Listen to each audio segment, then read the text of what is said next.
All right, welcome back to the book log, everybody. Today, I decided I want to do a tier ranking of all the books that I read in the year 2024. I know that 2025 is occurring and that it is, in fact, almost over, but it's too late. It's happening. It would make even less sense to do it later, so I'm just going to do it now. I'm going to go through them in the chronological order that I read them. Also, this is just totally off the dome. I don't have any notes or a script or anything. I'm really just going to kind of riff on these 25 books in the order that I read them. You can see my tiers here. Goat, fantastic, good, and no. Pretty self-explanatory. So I'm just going to get right into it. So the first book I read was Joe Hill's Heart-Shaped Box.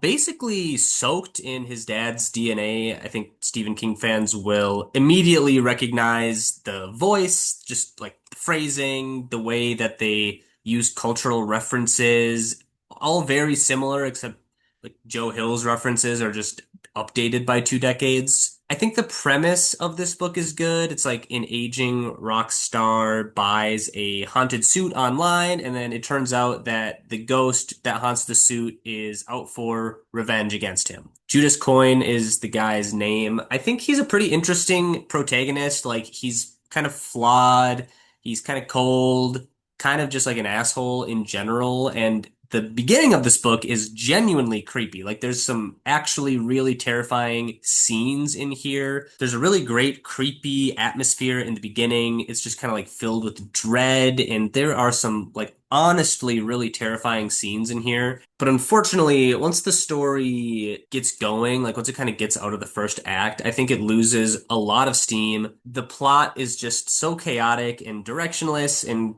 just silly and kind of stupid. The character arcs don't make any sense. A lot of it feels rushed and forced. I think it's a solid debut. It's got flashes of great horror writing. Definitely worth checking out if you are into this sort of thing, if you like dark, like character-driven ghost stories.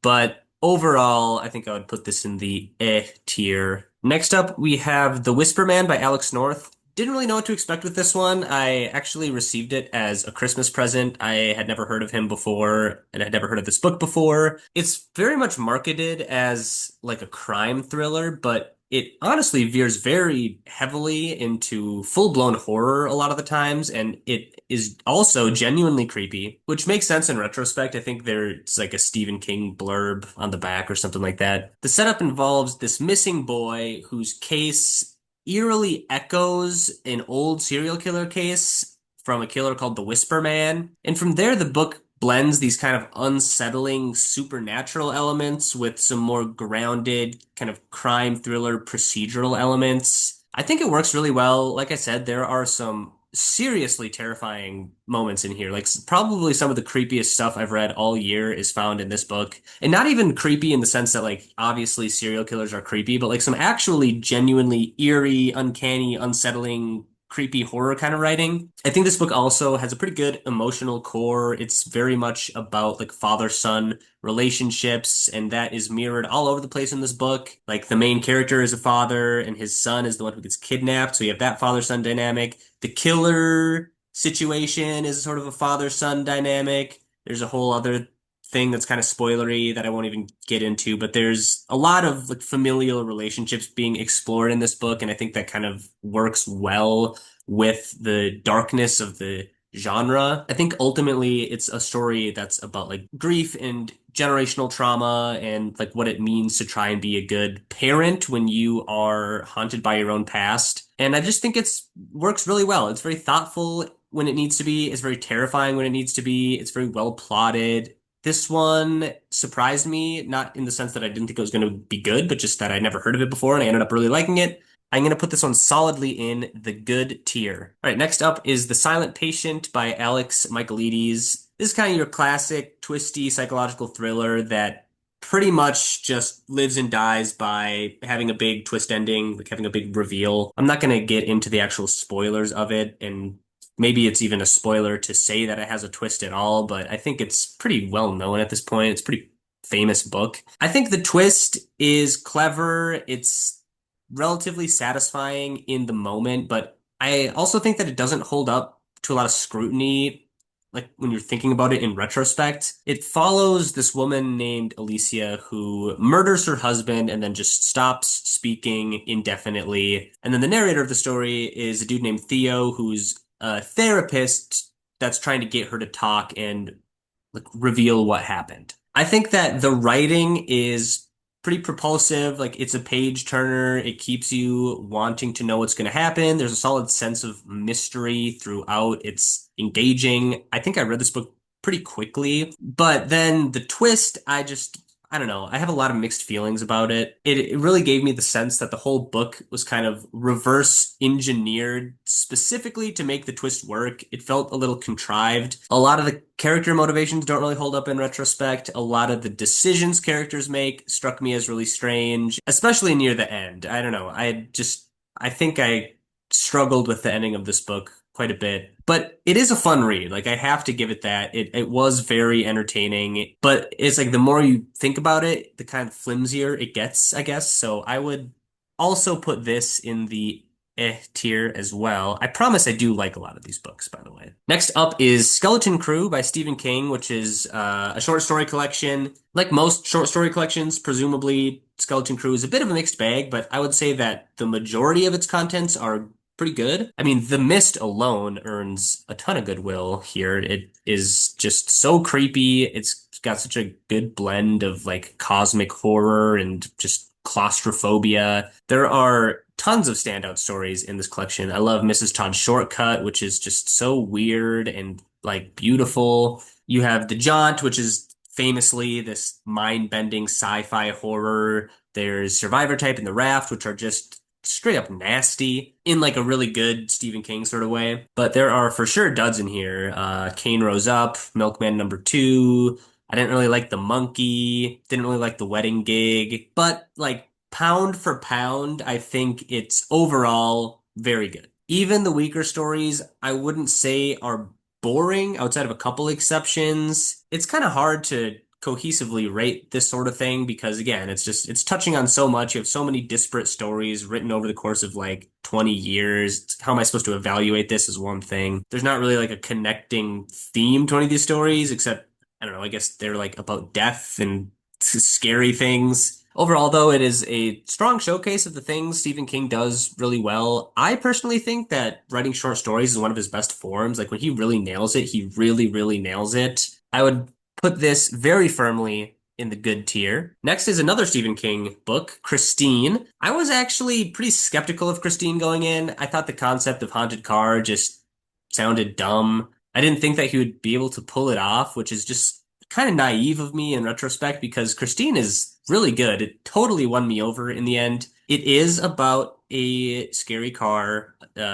58 Plymouth Fury, but it is about a lot more than that, as is often the case with these Stephen King books that are ostensibly about one scary object or whatever. This book is more like a coming of age story wrapped in a horror story, if that makes sense. I feel like he's using this kind of absurd premise to touch on all these other things like friendship and obsession and like the slow, painful drift into adulthood. The main character is named Arnie, and I think he has this really beautiful transformation from like awkward nerd to an increasingly possessed psycho. It's very tragic, and the book is genuinely scary, which I didn't think was going to be possible because I'm like, how scary can a haunted car actually be? But it is. Christine is super menacing, just like the image of her like idling outside your house in the middle of the night, completely unoccupied. That's scary. There's scenes where she's like just ramming through people's houses and like running you over on your staircase in your living room. And again, all of that is sort of coupled with this really beautiful friendship dynamic. Arnie and Dennis have such a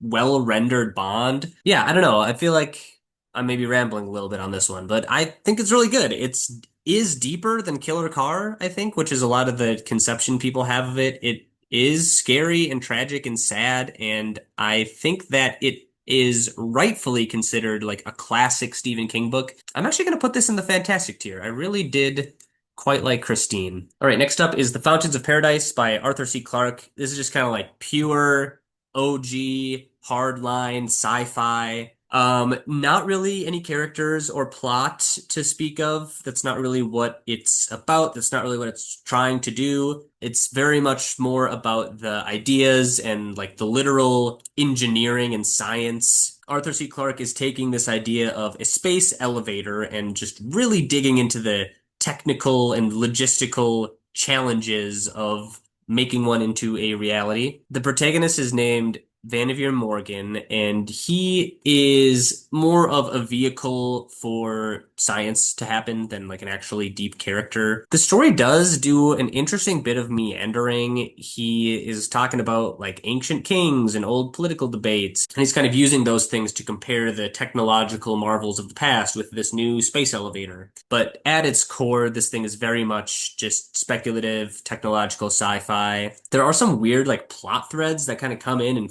fizzle out and don't go anywhere. There's a whole random alien probe subplot that is just completely irrelevant to the rest of the plot. He's trying to do some religious commentary stuff as well. But it is impressive in terms of its just pure imagination and prescience. Again, it's not the most emotional read, but if you're into the kind of visionary futurism, realistic sci-fi concepts, that sort of thing, this is a solid book. I think I would put this in the good tier. Next up, I read Crime and Punishment by Fyodor Dostoevsky.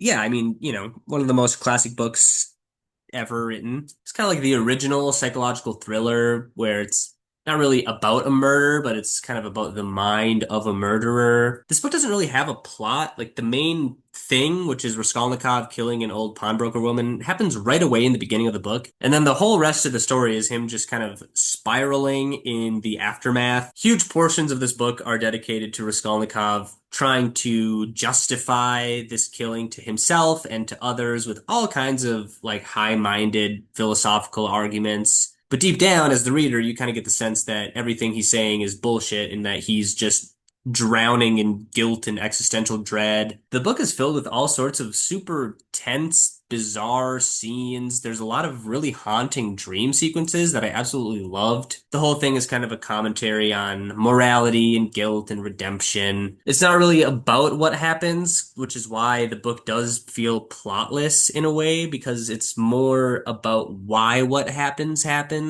how people twist themselves into circles trying to be something they're not. It's very dense, it's very heady, but it is very human at the same time. Again, it's like one of the most classic books ever. I think it deserves its reputation for the most part. I would put this in the fantastic tier pretty comfortably, I think. Next up is The Dark Half by Stephen King, which surprisingly just didn't work for me. This isn't really one of Stephen King's books that is highly derided by a lot of people. I think, as far as I can tell, most people actually like it just fine, but for some reason, it just did not work for me, like at all. It's supposed to be Stephen King's like meta take on his own experience writing under the Richard Bachman pseudonym, but I just really didn't get the sense that he was making any sort of like thoughtful or clever remark about it. The premise is just, what if your pseudonym came to life and started murdering people? Which I guess is interesting, like at a glance, but I think the story has trouble deciding what it's trying to be and what it wants to say. Is George Stark a twin? Is he supposed to be a split personality? Is he like a literal real guy? And that's fine. You don't necessarily have to explain that sort of thing. You can leave it ambiguous, and that's okay. But the problem is that he still insists on trying to explain it over and over again, and it never makes sense. And then I think the main problem is that it's also just kind of boring on top of that. Like, I didn't really care for the plot. I thought it was a lot of characters just pontificating on this weird situation without any real action actually occurring. I didn't totally despise this book. I thought there were some things that were fine. I thought the first like 50 to 100 pages were actually pretty good. There's some interesting individual scenes. I liked some descriptive stuff here and there, but yeah, a lot of it was just kind of silly. There's this whole thing about sparrows that I thought was complete nonsense. So yeah, just to reiterate, boring, bloated, just kind of stupid. Definitely one of my least favorite Stephen King's, unfortunately, and it is going to go in the no tier for that reason. And here we are following up that with Beloved by Toni Morrison, which is maybe like the most beautiful book I've ever read in my whole entire life, which is funny to say that because the book is also just insanely devastating. I think Toni Morrison's prose is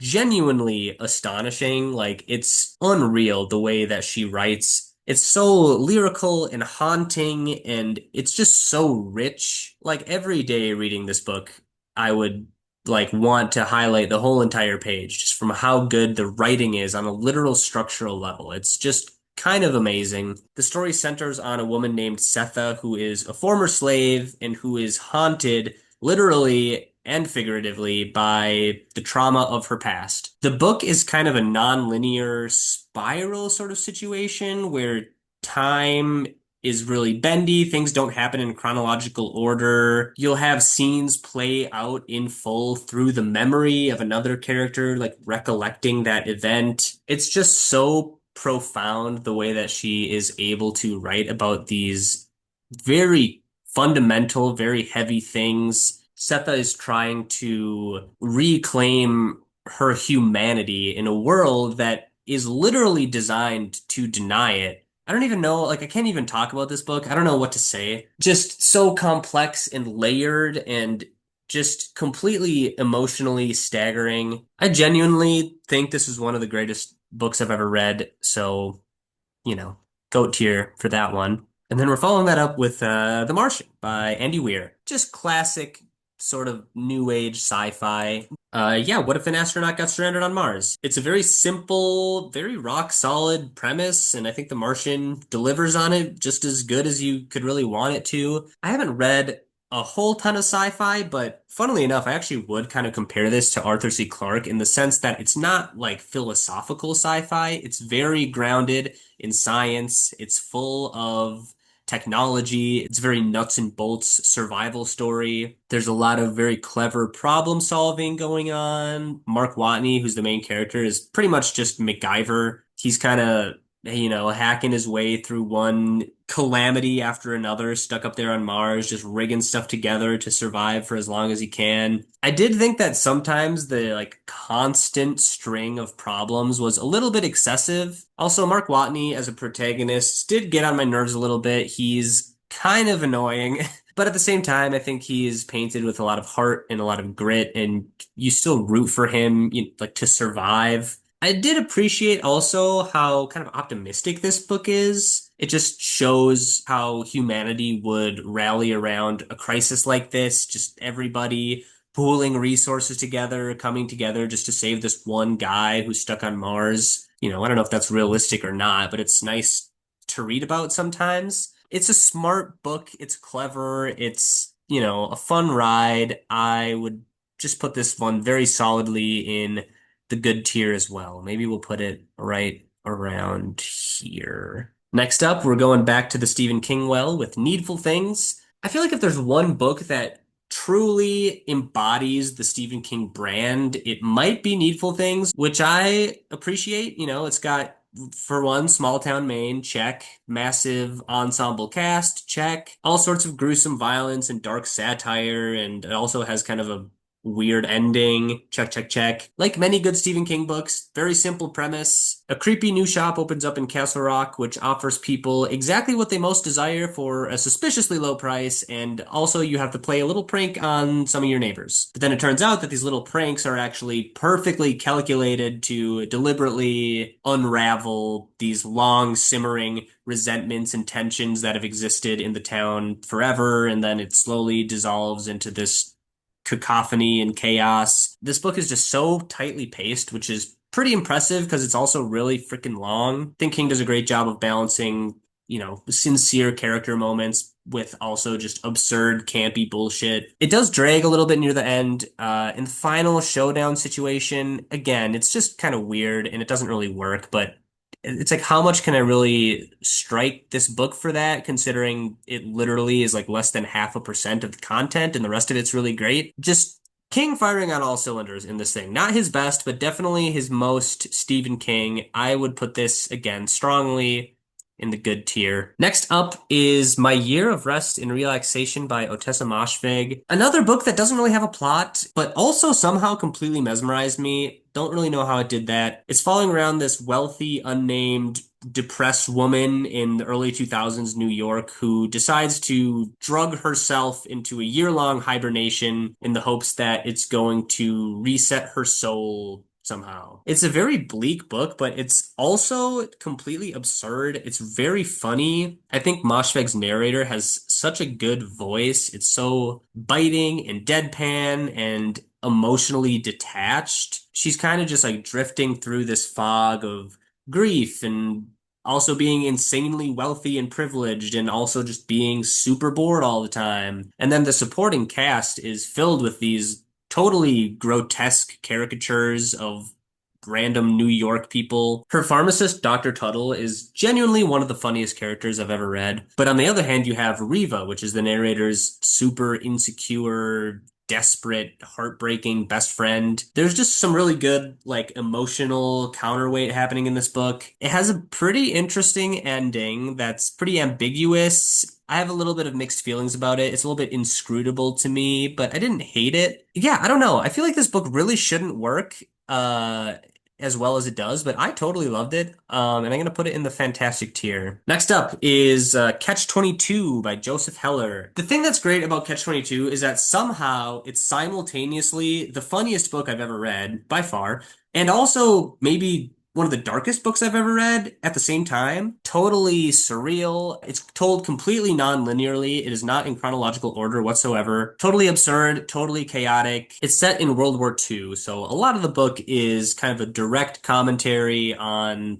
the stupidity of military bureaucracy and also kind of just the madness of war in general. The humor is very sharp and very clever, but it's also so stupid. It's just the exact kind of stupid, dumb humor that I apparently just find really funny. Every single character in this book is just completely deranged in some way. The dialogue is constantly so funny and so contradictory, and there's so much like circular reasoning throughout this book that it kind of gets compoundingly funnier. And you have all this humor. Like this book actually made me laugh out loud several times, which sounds kind of insane. Like I don't think I've ever actually laughed at a book out loud, even if I did objectively recognize it was funny, but this book actually had me dying laughing out loud, just reading it alone in my house. And then it will just turn on a dime from that into the most horrific, brutal, traumatic war scenes you could imagine. Guys screaming in cockpits, just getting shot, their guts flying out of their bodies. And it's described in a really, really terrifying and harrowing way. It's not played for comedy at all. And I think the way that it's able to sublimate those two things together is kind of what makes this book so brilliant. It's just so bizarre. It's filled with so many memorable characters, and it keeps making its central point over and over and over and over again, which is just that war is completely madness. It's so mad that it's actually hilarious, and it's so mad that it will actually make you scream in terror. It's just a genius book, honestly. I absolutely loved it. It's going straight into the GOAT tier. Next up is And Then There Were None by Agatha Christie. This is kind of the blueprint for the modern murder mystery. It's 10 strangers invited to an island under mysterious circumstances who just, start dying one by one. And there's no one else on the island, so you know that the killer has to be one of them. And that's it. That's the hook. It's incredibly effective, which you can verify by the fact that it's been pretty much wholesale ripped off like 1,000 times since this book was written. And even in spite of that, I think not a lot of people have pulled it off quite in the same way as Agatha Christie did the first time. She just does such a good job of keeping you off balance the whole time. Like, you always think you've cracked the code, and then it just turns out that you're completely wrong, and then that cycle happens, 10 times throughout the book. The character intros were a bit overwhelming to me because it's a pretty short book, and you just get instantly introduced to 10 characters, and you have to kind of like compartmentalize all their pretty distinct personalities. But it's totally fascinating to watch all their like, guilt and hidden paranoia bubble up. There's this creepy nursery rhyme motif that I thought was cool. I think it's pretty easy to see why this book is so enduring. It's like a foundational story. Yeah, still a great time. We're going to put this right up in the fantastic tier. All right, now we have This Is How You Lose the Time War by Amal El Mohtar and Max Gladstone. This book is hard to explain. It's very beautiful, but also kind of bewildering to me. You have this lyrical, poetic love story happening at the same time as this fascinating time-bending sci-fi situation. It's these two characters named Red and Blue who are traveling across the strands of time, sabotaging each other's futures because they're fighting on opposite sides of the Time War. At some point, they start writing secret correspondences to one another, and then they fall in love, and it's this literal star-crossed lover situation where they are writing these correspondences across all times and dimensions and multiverses. Usually when I see people talk about this book, they're very much into the like romance plot, which is also good, but I was very much on board with the sci-fi side of this book as well. I love how it will hop across all these different eras and dimensions. There will be a chapter in prehistoric Earth, and then the next chapter will be in like a future sci-fi dystopia. Then the next chapter there'll be like Vikings on the ocean, and then the next chapter they'll be in like a modern day hospital. It's just kind of like a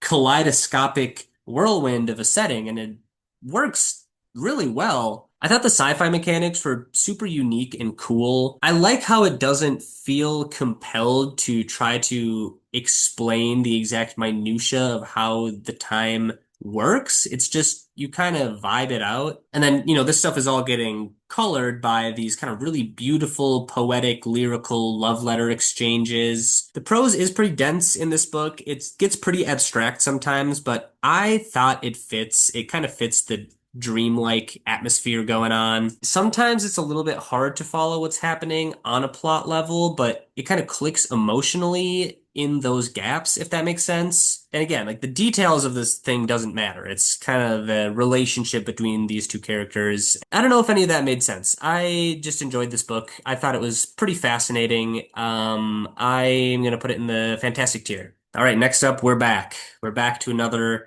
Stephen King. This time it is Four Past Midnight, which is a novella collection of four novellas. Similar to what I was saying with Skeleton Crew, it's a little bit arbitrary to try to evaluate these four stories as one thing because I had pretty varying opinions on the individual stories. If there's one consistent thing across these four stories is that they're all like too long. I did really love The Langoliers. I thought it had an awesome sci-fi concept. I love this idea of characters being stuck in the past version of reality who are being hunted by these creatures that devour time. Secret Window, Secret Garden is kind of like a plagiarism accusation story, but then it has sort of a psychological twist ending. The Library Policeman is very creepy and very atmospheric and super dark and intense and kind of fucked up, but it's also a little bit messy and I don't know, it doesn't have a super consistent tone. And then there's The Sundog, which I just didn't like that much at all. I felt like it was a short story that got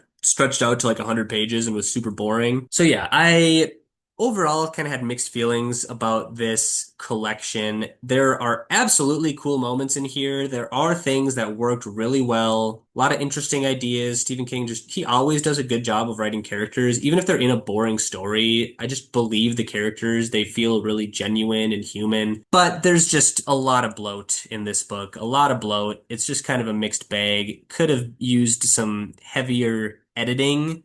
So I'm going to put this in the tier. Next up, we have Slaughterhouse-Five by Kurt Vonnegut. It's like, how do you even talk about Slaughterhouse-Five? It's this very surreal, but also hilarious, but also tragic, but very humanistic sci-fi story. He is operating ultimately in what I would say is a sci-fi framework, but I think the story is a lot weirder and a lot deeper than that. And calling it sci-fi has always felt a bit like a misrepresentation of what this book actually is. It's this kind of first-hand war trauma story told from the perspective of its main character, Billy Pilgrim. He becomes unstuck in time after getting abducted by aliens, and you kind of get this non-linear journey through Billy Pilgrim's life. It talks about his time in World War II, which is very heavily based on Kurt Vonnegut's real experiences in World War II. But then some scenes he's in suburbia after the war, and then some scenes he's in an alien zoo in outer space because, he got abducted by aliens. The aliens who abducted him are called the Tralfamadorians, and they have this concept of time that every moment exists forever, and that time is sort of an eternally traversable space. The future is always there, the past is always there, the present is always there. All of time is always happening simultaneously. And when they abduct Billy Pilgrim, they kind of teach him this way of understanding the world and how time works. And on one hand, that's just really cool. It's like a cool philosophical sci-fi time mechanism. But on the other hand, the book is very deliberately using this conception of time to be like a coping mechanism for Billy Pilgrim. He is using this newfound understanding of time to kind of look away from the trauma he experienced in the war. So yeah, I don't know. I think this book is just really beautiful. It is pretty tragic and sad, but also Kurt Vonnegut is just such like a lighthearted writer. He is so funny. His writing is just so loose and readable. Even though it has such a chaotic structure and such a strange tone, it is still able to be so deeply empathetic about the cruelty of war and how resilient human beings are and how resilient the human spirit is.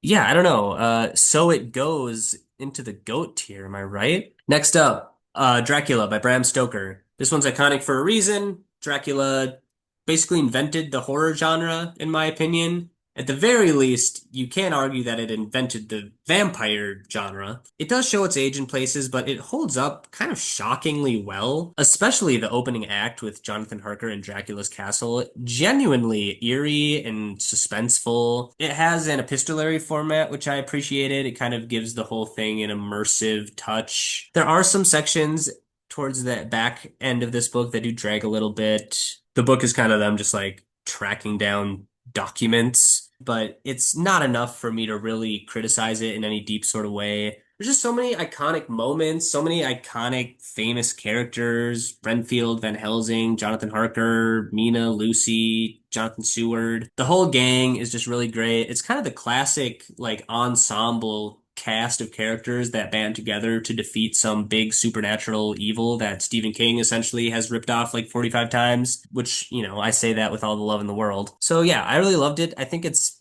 very surprisingly atmospheric for a book that's this old. It's just, again, foundational. I think I said that about another book. It's foundational. We're going to put it in the good tier. I'm going to put it high up on the good tier. We'll put it at the highest possible ranking within the good tier. I haven't really been paying attention to that, but next up We Have Always Lived in the Castle by Shirley Jackson. This is an incredibly strange little book.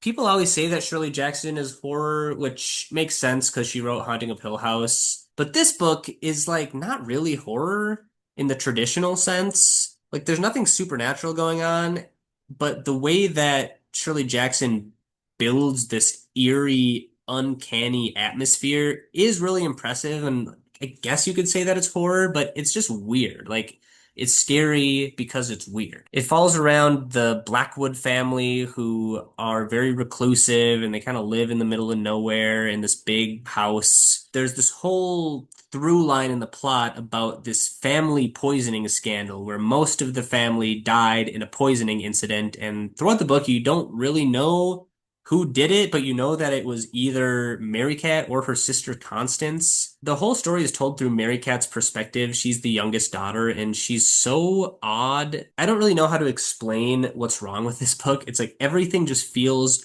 one shade off of normal, like 1 degree wrong, and that wrongness just permeates the whole book. Like it's just so paranoid and tense and bizarre. I don't really know what to do. I'm literally just like listing adjectives about this book. It's like just completely mystifying to me. There's another adjective. Unsettling. There's another one. I don't know. It's just completely its own thing. Like it's hard to shake after you read it. You're just kind of like, what the hell was that? Hard to explain. Hard to explain book. I feel like it, you can tell that it's hard to explain because it's like, what the fuck am I even talking about? Whatever it sets out to do, it definitely nails it. I'm gonna put this one also we're going to put this one at the top of the fantastic tier. Next up is The Wonderful Wizard of Oz by L. Frank Baum. This book, I'll just be honest, like I didn't really like it that much, but I did find it interesting to read as like a cultural artifact because at the end of the day, like this is a kid's book. It was written for children, and so it reads like it was written for children. I tried to meet it on its own terms, but even then, I just thought the pacing was really bizarre. It's like super episodic, really fast moving, but also slow moving at the same time, if that even makes sense. Like there's all these major plot elements that will get introduced and then like immediately resolved in 2 pages. It's just kind of a whiplash of a read. I don't know.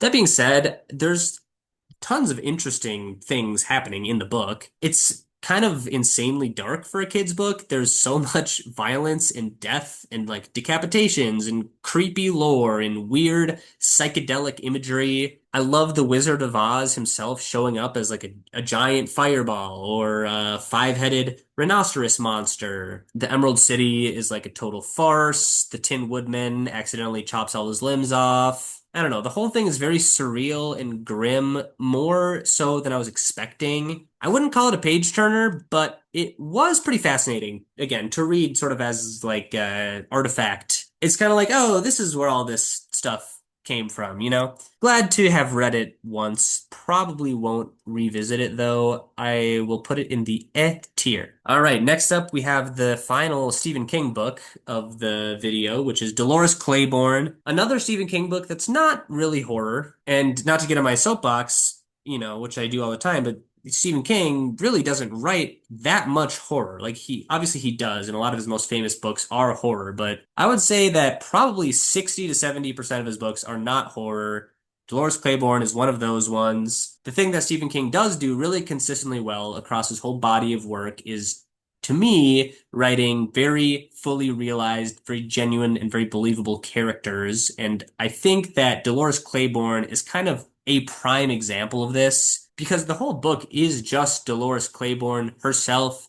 The whole book is just one long first person narration of Dolores, just this big chapterless monologue, which sounds kind of crazy, but it actually works so incredibly well. I absolutely love this book. Dolores is one of Stephen King's best characters. She's so complicated and flawed and funny and angry, and she just feels so human. I feel like I've said that so much. The book is kind of about her abusive marriage and her relationship with her daughter, also her super long, but also strangely touching dynamic with her employer, Vera Donovan, who she ends up also being the primary caretaker for. I just thought the whole book was so vivid, and the entire kind of set piece of the novel, as you can see in the cover of the book, is that a solar eclipse is happening, and there's this incredible scene. It's kind of the centerpiece of the novel, so I don't even want to get into it, but there's a really amazing scene involving this solar eclipse that's probably one of the best Stephen King passages or like set pieces or whatever you want to call it that I've ever read. It's written in a really thick Maine dialect, which I think some people have issues with, but I love that as well. Like, again, I'm just kind of fully on board with this thing. It's just very rich and textured. And, again, Stephen King is just so good at putting you inside someone's head and just exploring the interiority of the mind of any given character. And that's the whole point of Dolores Claiborne. That's the whole point of this book. So I'm easily putting this in the fantastic tier. Maybe move some of these around here. I don't know. All right, next up is The Cement Garden by Ian McEwan. Not a pleasant book. Not a pleasant book to read, not really a fun time to have reading, but it is an effective book, I would say, if you can say that. I will say this is maybe not the best first Ian McEwan book, but I somehow enjoyed it anyway. I could definitely foresee a situation where somebody's like, oh, let me try out an Ian McEwan book. And then they read this book and they're like, all right, well, I'm never reading this shit again. But I liked it anyway. I thought this book was very interesting. It's deliberately disturbing. It's very claustrophobic. It's weird. It's weird in a way that feels deliberate rather than gratuitous, but you kind of have to keep reading to determine that. Like at first you're like, all right, what's going on here? It's just the whole thing is soaked in this kind of decaying atmosphere. You got these kids that are living in a house that's falling apart, in a neighborhood that's falling apart, and their parents are dead, and they're just completely isolated, and they have this totally fucked up dynamic. This is a very heavy book. It just feels so isolating. It's weird because, throughout the book, it's kind of has this detached numb feeling, but then every once in a while, some insanely unsettling thing will kind of like cut through the haze. There's a lot of very taboo elements in this book, which at first kind of bothered me because I thought it was being played for shock value, but I really don't think it is being played for shock value. I think there are interesting atmospheres being explored here. It's kind of like Lord of the Flies in a lot of ways. It's like what happens to these kids when everything around them collapses and they're just kind of left to their own devices. A lot of imagery of cement as well. A lot of cement in this book, which, make of that what you will. I didn't like enjoy reading this book, but it did stick with me a lot more than I expected. I would put this book solidly in the good tier. Next up, I read Of Mice and Men by John Steinbeck. It's a classic. Everybody's read it. They force you to read it in high school. They forced me to read it in high school, I should say. And I say force, but like I actually did like it in high school. But even still, coming back to it as an adult, I was struck by how much I either just missed the first time or have forgotten since then. This sounds super insane to say about John Steinbeck because it's like so obvious, but like his writing is really, really beautiful. He's just got such a vivid and descriptive prose style. The whole time I was just like, oh my God, this is so good. Just the writing, like literal structural words on a page. He does such a good job of that thing. I feel like he is able to paint this time and place with such clarity. George and Lenny, classic characters, classic relationship. Their friendship is just so tender and it feels so real and deep. Their whole shared dream of owning a piece of land ends up turning into this totally heartbreaking metaphor about how hope is fake and how everything sucks and you're gonna die. All your dreams will never come true. It's possible to read this book from like a very depressing lens, but at the same time, it's also showing kindness among these characters and mercy and, the way that their relationships form in spite of all this is supposed to be beautiful, and it is. I just thought it was an incredibly profound little book. It still holds up. It hits just as hard as it did the first time, and that is harder than its very small length would suggest. So yeah, of course, I'm going to put it right up in the GOAT tier. Next up, I read Ficciones by Jorge Luis Borges, which is another short story collection. I'll say it again for the third time in this video. It's weird to evaluate a short story collection as one cohesive work of art, yada, yada, yada. But in this case, it doesn't matter because all the stories in it are really good. The whole thing is great. The whole thing's excellent. Every story is at least really good. At best, completely mind-blowing. All the stories are really short, but they are all incredibly dense. Each one feels like it could be expanded into its own novel or like philosophical treatise, but somehow he just says it all in like 3 pages. That's all he needs to get these insane points across. It's filled with twists and turns and labyrinths and imaginary book reviews of imaginary books and people dreaming into existence. He's honestly operating on a completely different level in this collection. Like some of the stuff here completely blew my mind. On top of all that, it's also just very readable. Like it's well written, it's very engaging, it's very interesting, even when he's getting into like metaphysics and theology and talking about all these paradoxes. You're just so engaged the whole time. Borges is basically just like, what if I made fiction the ultimate vessel for thought experiments? And he did that, and then he just nailed it every single time. 17 out of 17. I've never read anything like this before. I don't expect to read anything like this again, except for maybe, other Borges stories someday. So yeah, we're gonna put that guy right in the GOAT tier. All right, last one of the video, full circle. The first book I talked about was Heart-Shaped Box by Joe Hill. The last book I'll be talking about is Nosferatu by Joe Hill. And in another full circle moment, I feel rather similarly about Nosferatu as I do to Heart-Shaped Box, which is that I have very strong mixed feelings about it. There are things that the book does really well. There are things about the book that I just simply didn't like that much. I will say, like, he's clearly got a bunch of creative ideas. There's some totally wonky, crazy, fantastical ideas in here that are interesting. There's a magical bridge that lets you teleport to lost objects. There's a Christmas-themed vampire named Charlie Manx who kidnaps children in a Rolls Royce and takes them to Christmasland. And some of those ideas are fun, some of those ideas are interesting, but the book just never clicked for me as a whole. It felt very bloated, it felt very chaotic. It's like trying to do too much without really sticking the landing on any one individual component. It has imaginative world building. I did like the creepy Christmas aesthetic, but the pacing is weird. It drags a lot. The characters don't really quite have the depth that I would hope for. Like I said in the beginning of this video, Joe Hill is, I think, intentionally inviting comparisons to his dad, Stephen King, especially in this book. Like he makes direct references to Stephen King work a lot of the time. And I think it has a similar sort of vibe, but he just does not hit the same emotional or narrative highs to me. And I don't know what it is because I see a lot of people really, really love Joe Hill books, and I've seen people even say that his books are better than Stephen King books. So it's kind of like see for yourself, maybe what I'm saying is just wrong. And again, I didn't hate this book. There were moments I enjoyed. It left me feeling more conflicted, I guess, than satisfied. I probably did like it slightly better than Heart-Shaped Box, so I'll put it right there in the tier. Yeah, so that's all the books I read in 2024. I'll probably do this again for the books I've read in 2025, which is again like 75% of the way done. So we'll see how that goes. I don't think I'm on pace to read 25 books this year. It'll probably be closer to like 20 or 22 or something like that. Anyway, talk to you later. Bye-bye.